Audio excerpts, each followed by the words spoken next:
Media మిత్రులకు నా నమస్కారం. నా బాధను ఇక్కడ చెప్పుకోవడానికి మీడియా ముందరకు వచ్చాను. నేను అల్లంపూరు నాది. నా పేరు వై శ్రీలత. గత నెలలో 8వ తేదీన జోగులాంబ అమ్మవారి దేవాలయంలో కూరగాయల టెండర్ వేశాము. 10,000 రూపాయలు అప్పు తెచ్చుకొని మేము ఈ టెండర్ తక్కువ ధరకే టెండర్ వేసినాము. జోగులాంబ అమ్మవారి దయ వల్ల మాకు ఈ టెండర్ వచ్చింది.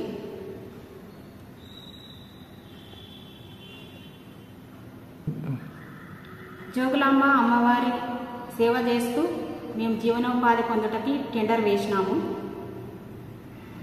ఇప్పుడు మేడం గారు మీరు ఎస్సీ మాదిగ వాళ్ళు కూరగాయలు వేయద్దు అని అంటున్నది. మేము ఎస్సీ మాదిగ వాళ్ళం, మేము మనుషులం కాదా? మేము ఎందులోనూ పాల్గొనకూడదా? రేవంత్ రెడ్డి గారికి నమస్కారం, పై అధికారులకి నమస్కారం. మాకు వచ్చిన టెండర్ను మాకు ఇప్పించాలని మనవి చేసుకొంచున్నాను. అందరికీ నమస్కారం. నా పేరు రాజశేఖర్ శర్మ. నేను హిందూ ధార్మిక సేన రాష్ట్ర అధ్యక్షుడిని.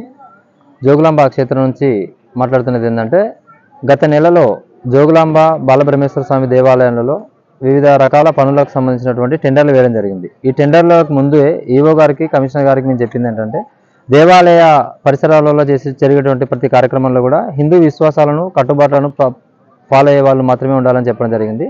ఆ ఉద్దేశంలో భాగంగా ఏదైతే 8వ తారీఖు టెండర్లు జరిగాయో, టెండర్లు జరిగినప్పుడు అందులో కూరగాయలకు టెండర్లు వేసినటువంటి వాళ్ళలో ఒకరు అన్య మతాన్ని విశ్వసిస్తున్నారు, వాళ్ళ కట్టుబాట్లకు ఉన్నారని చెప్తే నేను దాన్ని ఉద్దేశించి ఈవో గారికి రిటర్న్గా కంప్లైంట్ ఇవ్వడం జరిగింది. ఏమంటే, ఈ టెండర్లలో పాల్గొన్న వాళ్ళు ఎవరైతే ఉన్నారో వారితో పాటుగా అందరి మీద హిందూ విశ్వాసాలను, ఆచారాలను, కట్టుబాట్లని ఫాలో అయ్యే వారికి మాత్రమే దేవాలయంలో అవకాశం కల్పించి హిందూ మనోభావాలను, ఆలయ ప్రతిష్టను కాపాడాలని చెప్పడం జరిగింది. ఇందులో భాగంగా మేము ఏదైతే కంప్లైంట్ రిటర్న్గా రాసిచ్చామో దాని మీద కొంతమంది వ్యక్తులు ఉద్దేశపూర్వకంగా ఆలయ ప్రతిష్ట దెబ్బతినే విధంగా, దేవాలయ గౌరవాలని కించపరిచే విధంగా, హిందువుల మనోభావాలని లెక్క చేయని విధంగా ఈవో గారి మీద, టెంపుల్ మీద దుష్ప్రచారం చేయడం జరుగుతుంది. దీన్ని మేము పూర్తిగా ఖండిస్తున్నాం హిందూ ధార్మిక సేన తరఫు నుంచి. ఏంటి అంటే, ఇన్వెస్టిగేషన్ చేసిన తర్వాత మాత్రమే వాళ్ళ మీద ఏదైనా చర్యలు తీసుకుంటామని ఈవో గారు మాకు చెప్పడం జరిగింది.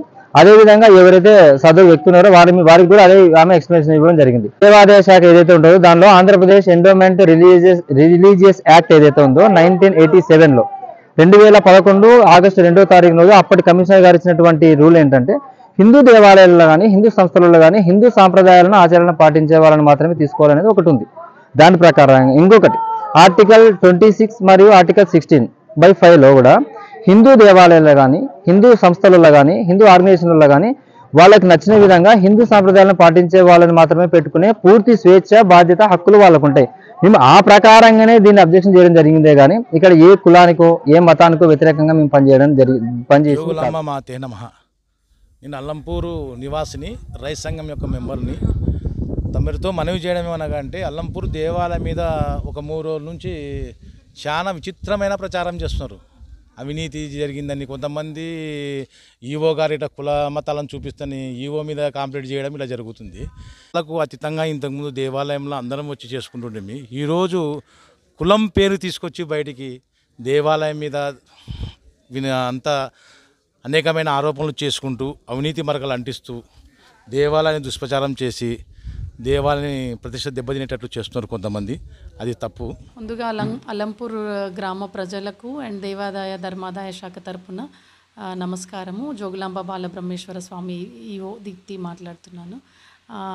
గత 2-3 రోజుల నుంచి వాట్సాప్ అండ్ సోషల్ మీడియాలో సర్క్యులేట్ అవుతున్న రూమర్స్ ఏవైతే ఉన్నాయో, టెండర్స్లో ఏదో జరిగింది అని చెప్పేసి ఆ రూమర్స్ని దయచేసి ఎవరు నమ్మకండి. దాంట్లో అన్ని అవాస్తవాల్ని బయట ప్రచారం చేస్తూ ఉన్నారు. సోషల్ మీడియా వచ్చే వార్తలు పూర్తిగా అవాస్తవము. ఏదైనా ఉంటే దేవాదాయ శాఖ కమిషనర్ గారి తుది అనుమతి ఉత్తర్వులకు లోబడి టెండర్లు నిర్వహించబడతాయి. ఏదైనా టెండర్లలో ఏమైనా అక్రమాలు జరిగి ఉన్నా, లేదంటే ఎవరి మీద అలిగేషన్స్ ఉన్నా దాని మీద పూర్తిగా స్టడీ చేసి ఒక నిర్ణయం తీసుకోవడం జరుగుతుంది. కాబట్టి ఎవరైనా అవాస్తవాలని నమ్మి ఎవరైనా మిస్గైడ్ చేస్తే వాళ్ళ ట్రాప్లో పడద్దని ప్రతి ప్రతి ఒక్కరికి కూడా నేను చేతులు జోడించి నమస్కరించి చెప్తా ఉన్నాను. ఎందుకంటే దేవాలయ ప్రతిష్ట దిగజారుతూ ఉంది. దీనివల్ల దేవాదాయ శాఖ ఇచ్చిన ఆదేశాల ప్రకారము టెండర్ షరతులలో అన్యమతస్థులు పాల్గొనకూడదని మాత్రమే మెన్షన్ చేయడం జరిగింది. మతాన్ని పక్కన పెట్టి దీన్ని కులపరమైన రాజకీయం చేయాలని ఎవరైనా ప్రయత్నించినట్టయితే వారిపైన చట్టపరంగా కూడా చర్యలు తీసుకోబడతాయని టెండర్ షరతులలో మెన్షన్ చేసి ఉన్నాం. కాబట్టి ప్రతి ఒక్కరు టెండర్ కండిషన్స్ని చదివి ఏమైనా దాని మీద అనుమానాలు కానీ ఏమైనా వాళ్ళకి ఏమైనా ఆబ్జెక్షన్స్ కానీ ఉంటే దేవస్థాన కార్యాలయంలో సంప్రదించాలి. కానీ బయట స్ప్రెడ్ చేసే రూమర్స్ని దయచేసి నమ్మొద్దని చెప్పి కోరుకుంటాము.